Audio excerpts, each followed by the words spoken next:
Depuis l'âge de 17 ans, Rita King n'est pas retournée à Auschwitz. 75 ans après la libération du camp, elle va y faire son retour pour se souvenir de la tragédie qu'elle a vécue. Je n'ai pas hâte de revenir à l'époque où j'étais réellement persécutée et effrayée, alors que je ne savais pas ce qui allait m'arriver à Auschwitz. Vous avez l'air d'appréhender vraiment ce moment. Vous n'appréhenderiez pas, vous? Rita est née et a grandi avant la guerre, à quelques heures de route du camp, dans l'est de la Pologne. Ce n'était pas génial, mais c'était la maison. J'étais avec mes parents, mes sœurs, mon frère, ma famille. J'avais des tantes et des oncles. Et soudain, tout le monde a disparu. Il était allemand.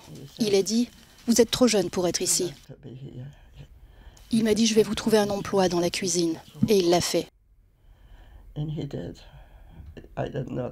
À l'époque, je ne savais pas ce qu'il faisait, mais il se trouve que j'ai passé les inspections.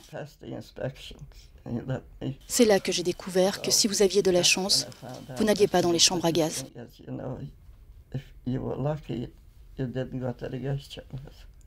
J'étais l'une de ces personnes chanceuses. Après sa libération, elle a réussi à se rendre à New York, s'est mariée et a fondé une famille. Certains de ses membres ont voyagé à ses côtés cette semaine. L'histoire de Rita est semblable à celle de plusieurs millions de personnes. La plupart n'a pas survécu. Aujourd'hui, un hommage est rendu aux 1,1 million de personnes mortes à Auschwitz et aux plus de 6 millions qui ont péri dans l'Holocauste. 75 ans après, le temps a passé et les souvenirs se sont estompés, mais pour Rita, l'augmentation des actes racistes et antisémites en Europe rendent obligatoire le devoir de mémoire pour ne pas oublier.